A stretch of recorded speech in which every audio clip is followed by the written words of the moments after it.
Jack, Conrad, we're thrilled to have you here and looking forward to the presentation, and take it away. Thank you so much. Good evening, good afternoon, everybody. Thank you so much for having us. Thank you for the warm welcome and introduction. I'm always so honored to present with my good friend and really talented technician, Jack Morano. I always go first because I know when I take too much time, he has to hurry up on the end. So you'll see him start getting nervous and anxious if I go over my time. So if you want to take a minute. Yeah, thank you everybody for joining us. We're really looking forward to what we have to show you this evening. So I think without further ado, let's get going. If I can animate the next slide, there we go. So what we're going to talk about tonight is a guided workflow. I think in our industry, we hear so much about technology and new materials, but what does it really mean for us as the restorative team, and in a lot of cases as the surgical team? So we'll be looking at a guided workflow. We got involved with guided surgery solutions about 10 years ago. And from day one, we called our solution Synergy, because it's more about a guided workflow than a guided surgery. And we're going to try to show you a little bit why we call that Synergy. So we start with diagnostic planning, we go to surgery, there's a conversion prosthesis in the middle of this, prototype and final. I'm going to talk a little on the surgical and the planning part, and then Jack will take it home with the final prosthesis. But what we want to focus on tonight is data preservation. Our industry has changed significantly over the last few years. We've eradicated bite rooms. We've changed a tooth try-in with a prototype, and it's given us the ability to become the executionist. When I started working with Jack about 7 years ago, Jack always said, when you work in prosthodontics, you need to execute what the clinician is asking for. A technician shouldn't sit at the bench and decide where the midline is and what the height of contour is and those kind of things are. Now that we have this ability to preserve data, we become much better at what we do through this. And what we're going to show you tonight is the process between the diagnostic planning and the final, and the conversion, an integral part of this process. So we start with the patient. If I take one step back, when I started in All on X 12, 15 years ago, the first thing we did during surgery was extract all the teeth. And what we did is we destroyed the video. And then we tried, after the surgical procedure was completed, to reestablish that video. That all changed. We try to preserve that data throughout the entire process. So we look at our patient, they have a video that we can manipulate. We can either open the bite, we can print overlays, we can cement those. We can test what we're trying to do. If we don't have enough restorative clearance, we know we have to do some more bone reduction, but we have the ability to manipulate and control that video. Once we get to a diagnostic wax up, goes to our navigation department, they'll produce surgery and then review that with the surgeon. From that point, it's pretty simple. We use a latch conversion. We don't have a stackable system. We have a latch system where all the latches are integrated and locked in place. And you can see in this case, the conversion prosthesis becomes almost the most predictable part of the surgery, where when we did a hand conversion, that was an add-on of about 90 minutes to the end of a surgery. And that was the part that really got people nervous. And we were never sure if that bite was trustworthy. Because we're latching it, we can now release our patient post-surgery with a really aesthetic and functional hybrid. And that hybrid actually becomes the first step in Jack's part of the procedure, which is the final restorations.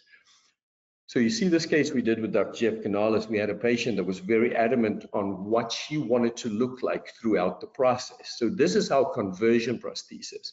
And that gave her and him a very good starting point to help this patient achieve what she saw. Patient shows up after healing, implant check.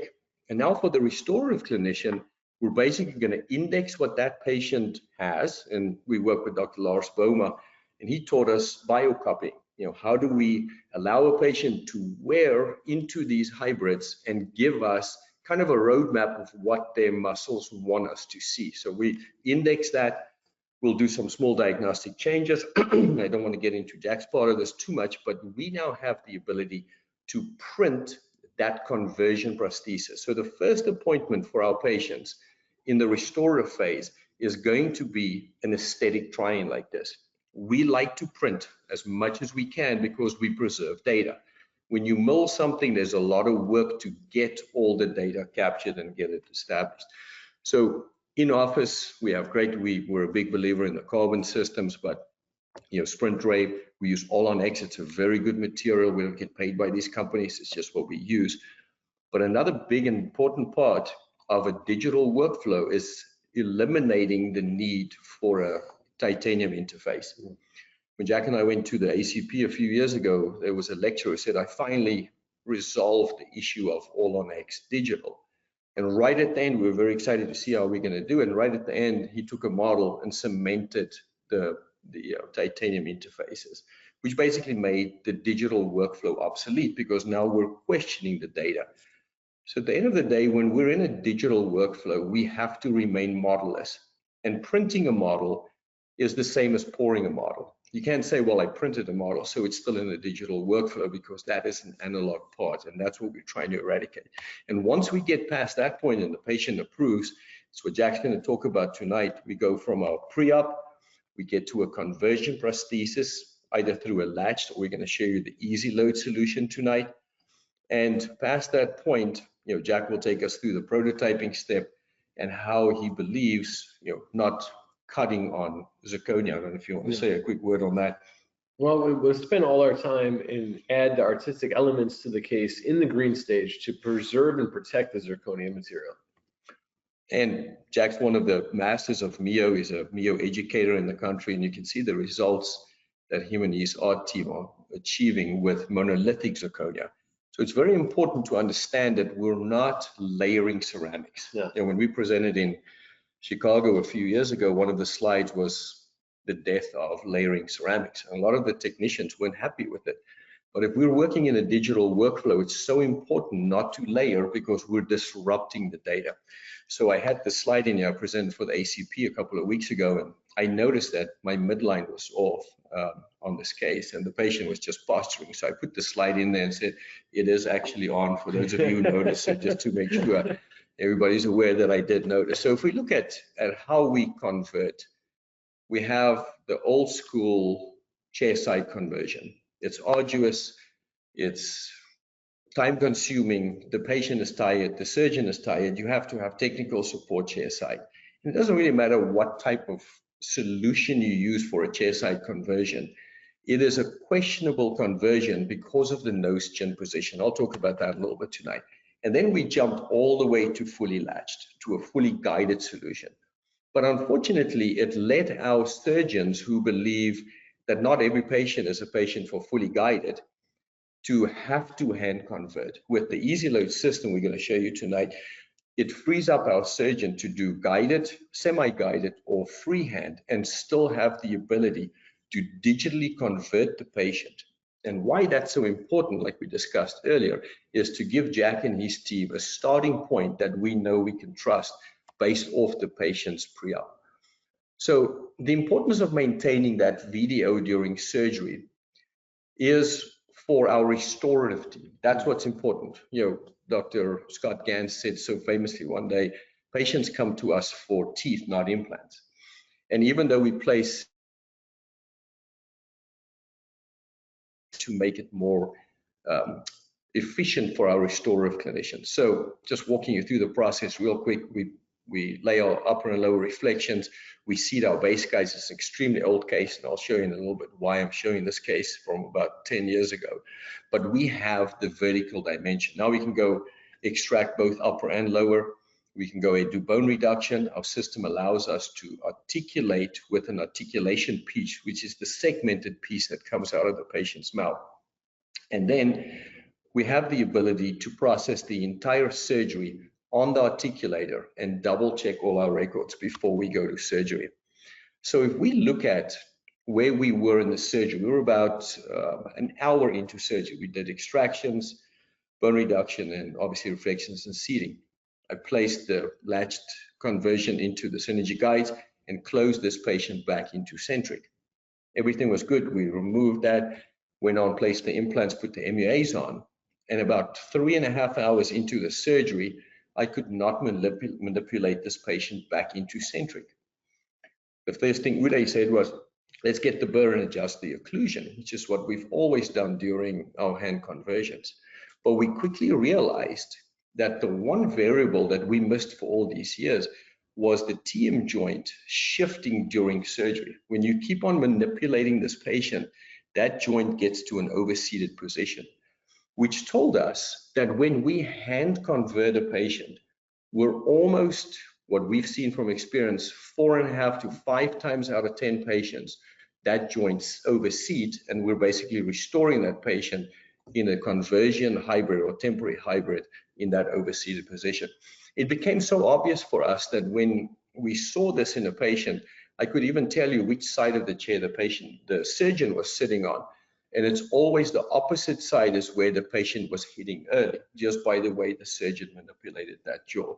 So it's very important for us to know that we can convert digitally, because we can carry that preoperative video throughout the entire process. There's a lot of studies showing the accuracy of intraoral scanning.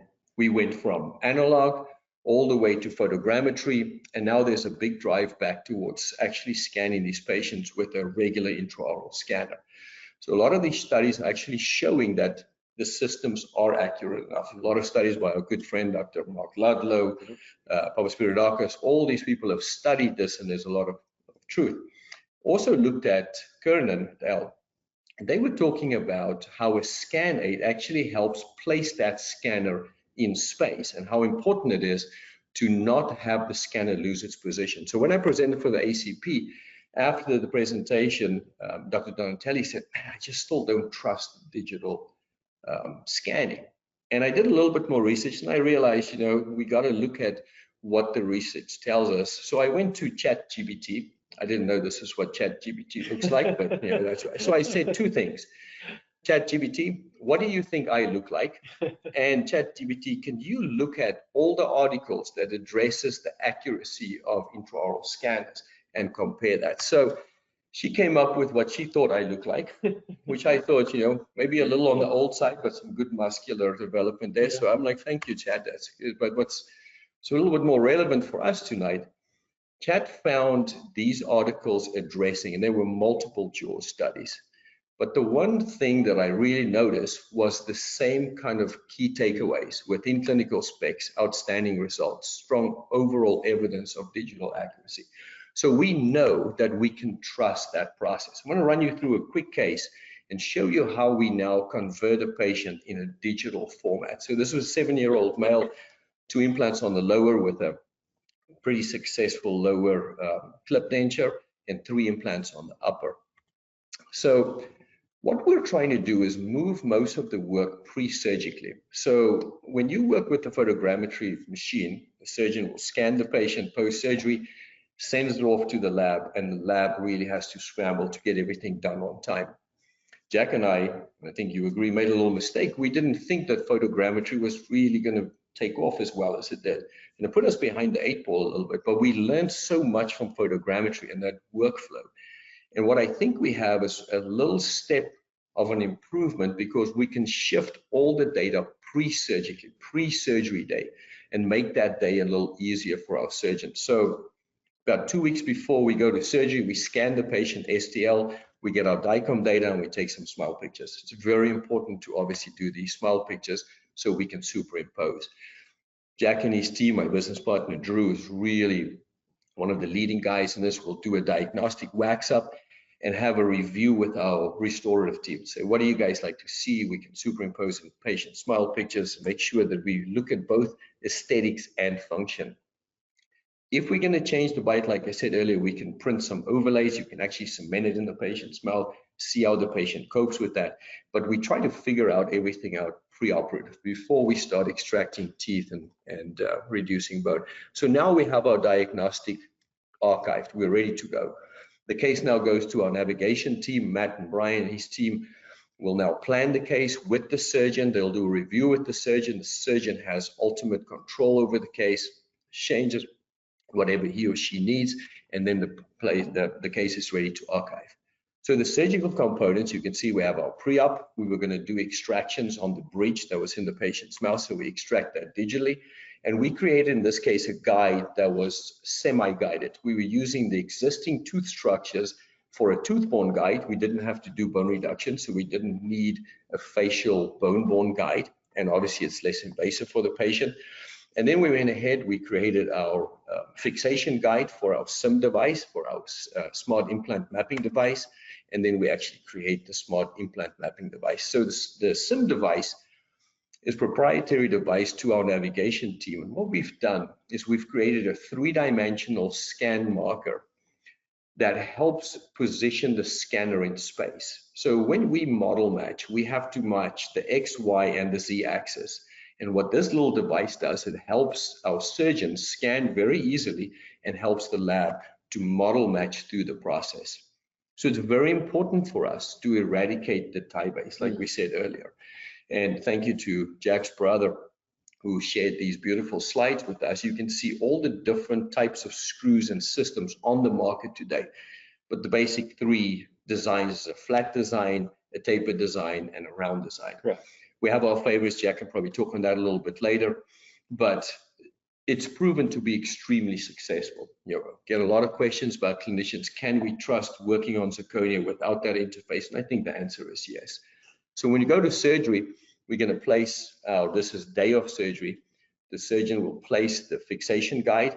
And what this does, it helps us drill that fixation point and make sure that we miss any anatomy that we want to get into. We did make one adjustment to our design, and that is we now have dual fixation, just to help our surgeon really make sure that the SIM device wouldn't move during the process. There you can see our SIM device is in place.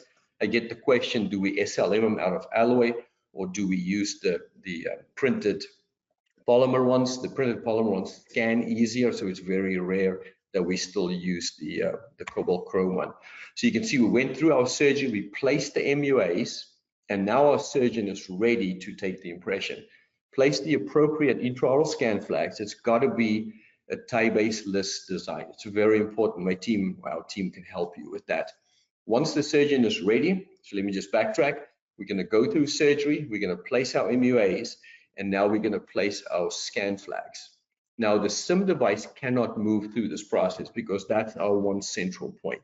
Surgeon is going to index that, scan that, and send it off to the lab. This is all happening while the patient is in the chair. The lab's going to get that data, and what we're going to do now is we're going to take our design out of archive because we're ready with the digital diagnostic, and we're going to match these 2 data points. So we'll take the SIM device that shows the implant positions, and we're going to match that with our pre-op. Our pre-op, again, is matched with our diagnostic wax-up, which takes us back to our original pre-operative video. So you can see the jump from the patient's pre-op to post-surgery is very simple. And we've done most of the work at this point to make sure that the patient can be released out of the chair as soon as possible. In this case, obviously, the doctor was going to print this in office. So you can see there we're bringing in our diagnostic wax up. We still have the pre-extracted teeth on there. At this stage, the surgeon would extract the rest of the teeth while we're busy producing these files. And we bring the diagnostics, we bring in our implant positions, and then we just mate all these data points together. So it's a very simple procedure. It's digitally a very, very pure jump between the data points. It's very accurate, so accurate that you can actually do the same process with tooth-borne restorations. So it's a very good jump in that point. So you can see, we can even see the screw access positions.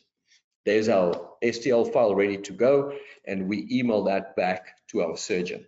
So FP1 design, about 30-minute design time, FP2 and 3, about 45, 50. It still has to be printed, so it does take a little bit. So we offer 2 different options. We have a same-day STL design file. We send the file back to you. You print that in office, and you literally just screw it into the patient's mouth. Your conversion process today is screwing down the fixation screws or the prosthetic screws, and you're done with that conversion. No bite checks, no acrylic, no stress, and no fuss. We also have a next day indirect conversion process, which Jack and his team can do their magic Obviously, you can apply some pink to those. We use Onyx Tough, which is a very strong material.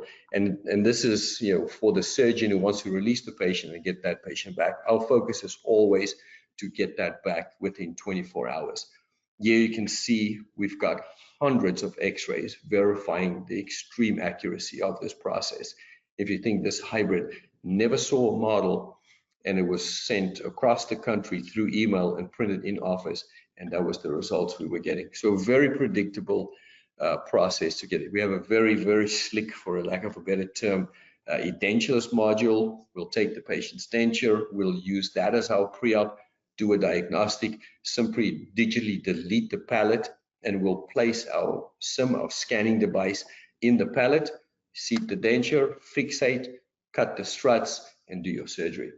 So even with the edentulous patient, there's a very, very good way to do this. We just last month, a couple of months ago, wrote an article for Dentistry magazine, which was printed in the May edition, that addresses this exact same case. So if you have the magazine in your, or Dentistry Today in your office, the May edition, you're welcome to read up on that. So Jack, I'm going to leave you at least 30 minutes for your part of the presentation. And so one point, like I would like to highlight, when Conrad's talking about the new provisional, the new digital provisional, one thing that has changed is the fact that it's an accurate record. We haven't had that before. So nobody loves broken or fractured surgical conversions. And I guarantee you that patient walks into your office at 6 o'clock at night on Friday, or is calling you on a Saturday with a surgical conversion absolutely destroyed. And at that point, you're up the river. You have nowhere to go. That thing is broken down. Even for us to remanufacture, and we archive all that data, we're going to send you something back with 5mm holes, and you're going to try to pick it up in the mouth. It's still going to take several days to get the patient whole again. Now, because we actually have a record to the MUAs, if we send you that STL file, you could print that out as many times as you want. You could have 10 of them in your practice if you want, sitting on standby for that patient that's a crusher that you know is going to destroy and blow up that surgical conversion, and they're just waiting, and you could swap them out. So just that fact alone has made this so efficient and so nice, and that's kind of the benefit of using EasyLoad, because it's actually to the MUAs and it's archivable data. So it's reproducible at any time you want. It's such a good point. We had a patient one day that was going on a 3-month cruise, and the clinician asked us, can we get a spare copy? Gave the patient a screwdriver with that, said, on your way, if anything happens in the world, just walk into the closest dentist and replace it. So and it's that easy. And absolutely, we have an advanced restorative team. So on the restorative side, this is the team that's going to handle all of your hybrid cases, your full arch, full mouth rehabilitations.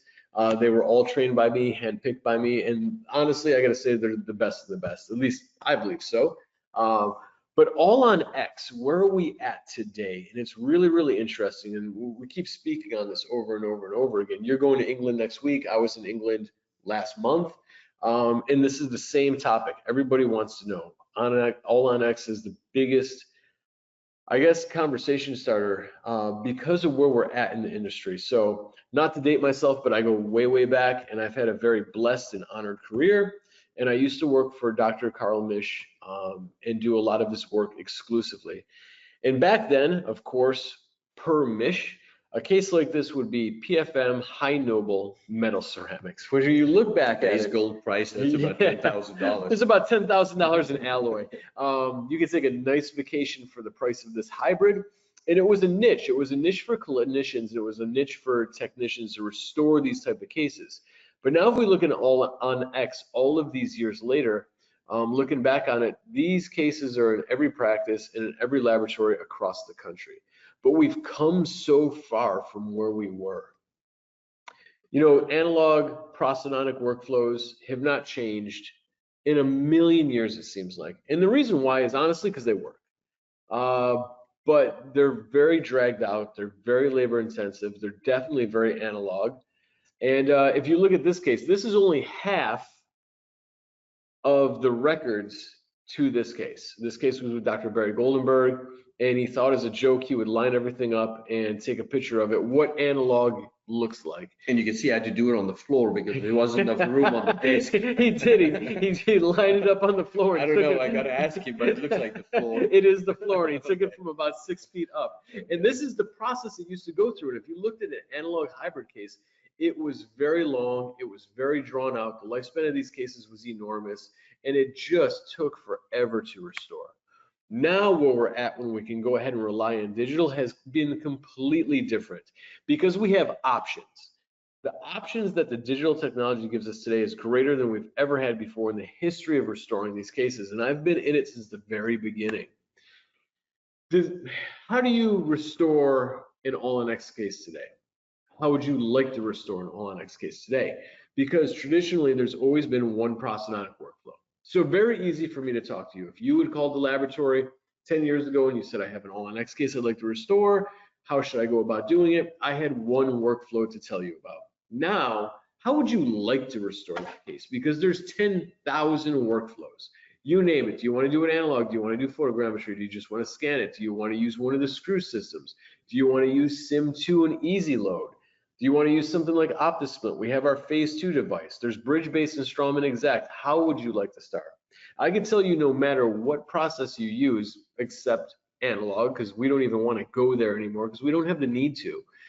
The Sim2 and Easy Load comes into play for whatever one of these digital processes that you decide to choose from, right? So keep that in mind because it is a benefit to all of these procedures, but it is so complex, and that's where we come into play. So we'll always help you. We're a full solutions laboratory, and we're here to help when you call and say, what should I do? We're going to go ahead and walk you through it. And it's going to probably be Sim2 and Easy Load at your surgery. And there's a reason why. It's the digital data that we're going to collect. That digital data that we collect at the surgical provisional, we're going to carry through all the way to the final. We're going to take those scans from surgical. Maybe there's a modified bite scan when we're ready to restore. Obviously, we're going to pick up a tissue scan, and we're going to use that information and that data to design your prototype try-ins. At the prototype try-ins, it is so imperative that you take everything into consideration at this point. Midline, VDO, gingival architecture, tooth width, tooth length, the occlusion, buccal corridor, horizontal overjet, horizontal overbite, gingival architecture, all of that comes into play, and you need to capture and record any discrepancy at this point. Now from here, depending on how great the discrepancy is, we can either go back and do another prototype try-in with those design changes to go ahead and verify them, or if you're good and everything's right exactly where it needs to be, we can push straight to final. If you want a provisional, like Dr. Lars Boma, we can go ahead and fabricate that for you. We obviously use Onyx Tough 2. It's been wildly successful for us, even with FP1s. Yes, this is provisionals. This has been questioned several times. If this is a final, this is Onyx Tough 2, and I used Harvest Gum Strip to go ahead and characterize the gingiva.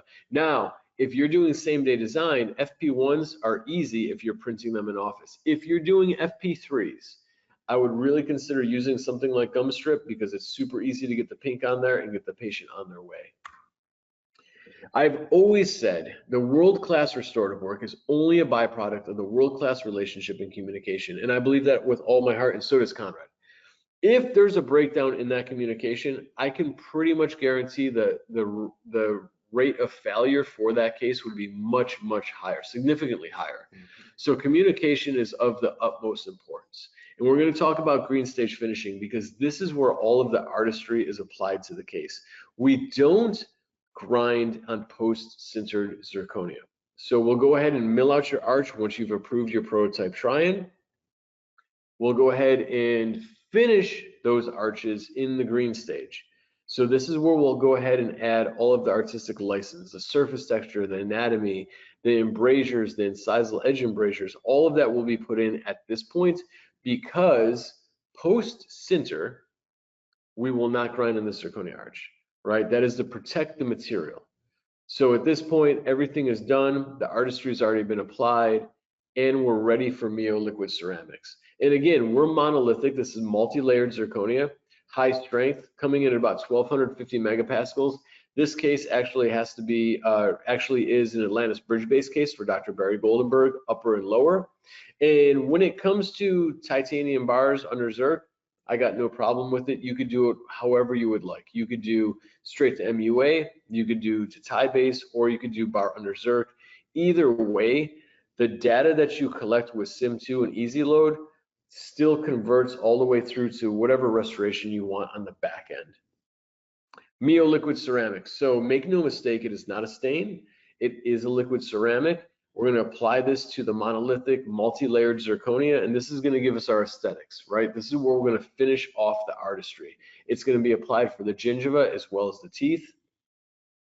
And what you can create with Mio on a high quality monolithic multi-layered zirconia is quite remarkable. What you've never been able to create before in layered ceramics, and trust me, I did it for years and years and years. You have a very strong, very aesthetic restoration. That's not going to chip. It's not going to fracture. All the records have to be accurate, obviously, but you're not going to have any issues. And this restoration is truly going to last a lifetime. It's not going to wear off. I get that question about Mio. Is it going to wear off? No. It is a ceramic and it is fired on. You can't wear it off. Okay. And it's the results delivered. This case was with Dr. Barry Goldenberg and the Absolute Art team. And here is the pan. You can see it's 100% fully seated and 100% passive. And on that point, yeah, we always make a joke when we present together. When you deliver an absolute full arch case, you will never adjust occlusion. People always look at us like, wow, you're going to have to adjust occlusion. But what we mean by that is you will always adjust your occlusion in the prototype phase, right? But you will never adjust your occlusion in the zirconia phase. In the zirconia phase, yeah, because we'll create a copy STL file of that approved prototype. So what you approve is exactly what you get back, and that's why you want to spend all of your time in that prototype. Yeah. Because if there's something off at that time, but it's approved, we will go ahead and create that copy STL file, and you'll get exactly that with a discrepancy that maybe was unseen. So you definitely want to concentrate in the prototyping phase. And we always say prototype, prototype, prototype, prototype 4 times if you need to, but don't get to a phase where you have to grind on. Don't go to the final. I know, and don't be pressured to go to the final. Let's get it right in plastic, and then let's move to glass. Yeah. And again, these results are repeatable. The art team, I founded art when I started Absolute years ago when we teamed up, and they've been running strong ever since. And really, they're the best group of creative artists that I've ever met in my life. And we keep completing results like this over and over and over again. The case that we just showed, that was in inside dentistry. And this case just was in inside dental technology on the front covers. Both of these two cases made the covers of the magazines. And the art team is able to reproduce these results with each and every single case. And the team is so good, I'm not even allowed to make teeth anymore. So. You know what? I'm not allowed to make teeth anymore. It's probably a good thing that I'm not making. They honestly asked me, do I know what I'm doing? And I'm like, seriously? But yeah, these results are what you can expect, right? So what you can expect is going to be world-class service and world-class restorative work. And this is from the materials that we have available to us today. There's no magic here. It's going to be modern, high-strength, high-translucent, multi-layered zirconia with the application of Mio.